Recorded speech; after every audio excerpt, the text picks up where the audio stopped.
안녕하세요. 당신의 사용 설명서 SBN입니다. 얼마 전에 학생복지 스토어에서 엑스박스 대학생 서포터즈 모집글을 보았었는데요.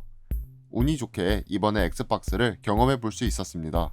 그래서 오늘 여러분께 한번 엑스박스 시리즈 S를 소개해 보고자 합니다. 그럼 시작하겠습니다.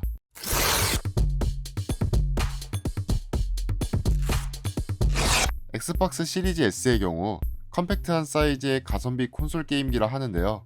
그렇다고 할지라도 이렇게 온 박스를 보면 꽤나 크다는 것을 볼 수 있습니다. 그래서 그런지 다채로운 사진과 제품 정보 등이 많이 담겨 있는 것도 볼 수 있습니다. 그럼 이제 박스를 열어보면 이렇게 점프인이라는 문구가 적힌 띠에 엑스박스가 쌓여있는 모습을 볼 수 있습니다. 그리고 다른 것들이 뭐가 있나 보면 간단한 설명서가 있고요. 상단의 흰 박스를 열어보면 보증서, HDMI 케이블, 전원 케이블, 그리고 컨트롤러가 들어있습니다. 메인을 보기 전에 패드부터 살펴보자면 최근에 가장 핫한 4세대 엑스박스 무선 컨트롤러임을 볼 수 있습니다. 확실히 흰색 베이스에 검은 조이스틱과 알록달록한 버튼으로 인해 매우 모던하다는 느낌이 들었습니다. 그리고 이것에 3.5mm 단자가 있는데 이렇게 이어폰을 꼽거나 스피커를 꽂고 게임을 즐길 수도 있습니다. 하지만 여기를 보면 C타입 포트가 있지만 이렇게 건전지를 넣어 사용해야 한다는 점은 아쉬웠습니다. 자, 그럼 이제 메인이죠. 엑스박스 시리즈 S를 봐보도록 하겠습니다.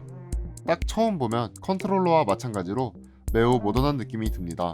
조그만 사이즈에 꽉 들어차는 환기구의 모습이 마치 스피커인 것처럼 게임기가 아닌 하나의 장식품과 같이 느껴집니다.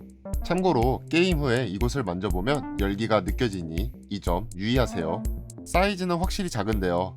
손과 비교해봐도 매우 작다는 것을 볼 수 있고 닌텐도 스위치와 비교해서도 큰 차이가 나지 않음을 볼 수 있습니다. 전반적으로 훑어보면 전면에는 커다란 둥근 구조물과 엑스박스 로고가 있고 측면부에는 아무래도 크기가 작아서 그런지 열 방출을 위한 배기구가 많이 있음을 볼 수 있습니다. 그리고 포트를 보면 램 포트, USB 3.1 1세대 2개, 2.1 HDMI, 그리고 스토리지 확장 슬롯으로 구성되어 있고 반대편에는 앱방 로고로 전원 버튼이 위치하고 있습니다.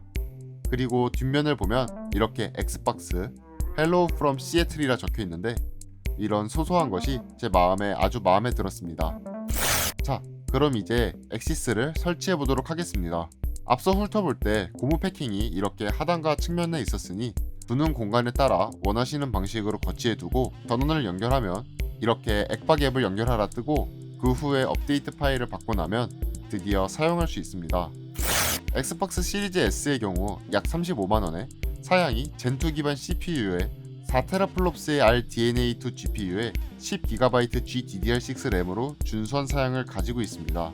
아쉽게도 4K는 지원하지 않는다고 하지만 최대 QHD, 최대 120프레임을 지원해 아쉽게도 4K는 지원하지 않는다고 하지만 콘솔 입문자 용도로 최적의 가격, 준수한 성능을 가진 제품이라 볼 수 있습니다. 그럼 이제 게임을 한번 해보겠습니다.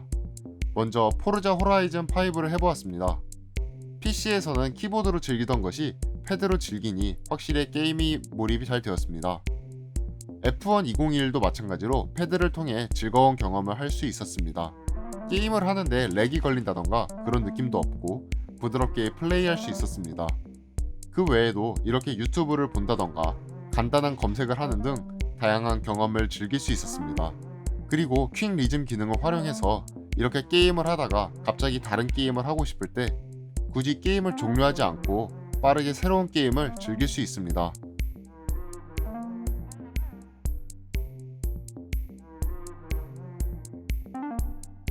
그리고 다시 다른 게임으로 돌아가면 아까 플레이하던 부분부터 끊기지 않고 계속 게임을 이어나갈 수도 있습니다.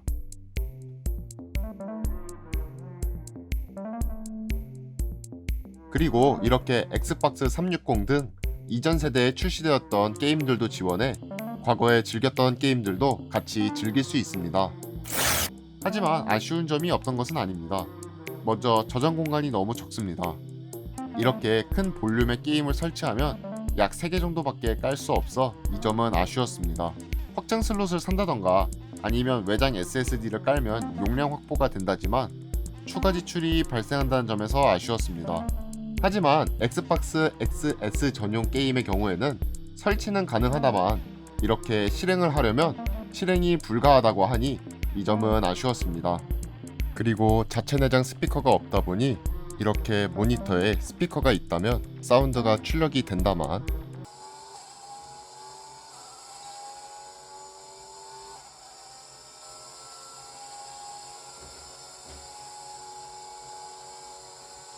없을 경우에는 이렇게 소리가 출력되지 않습니다.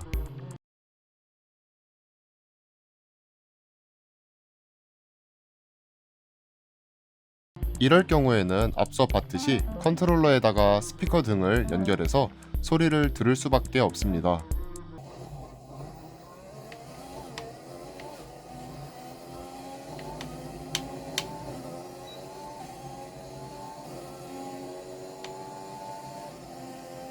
그리고 고성능을 필요로 하는 유저한테는 큰 메리트가 없다 느껴졌습니다. 고성능 컴퓨터를 사용하는 경우 굳이 콘솔 게임을 할 것이 아니라 컴퓨터로 플레이하는 것이 더 좋다는 생각을 버릴 수는 없었습니다.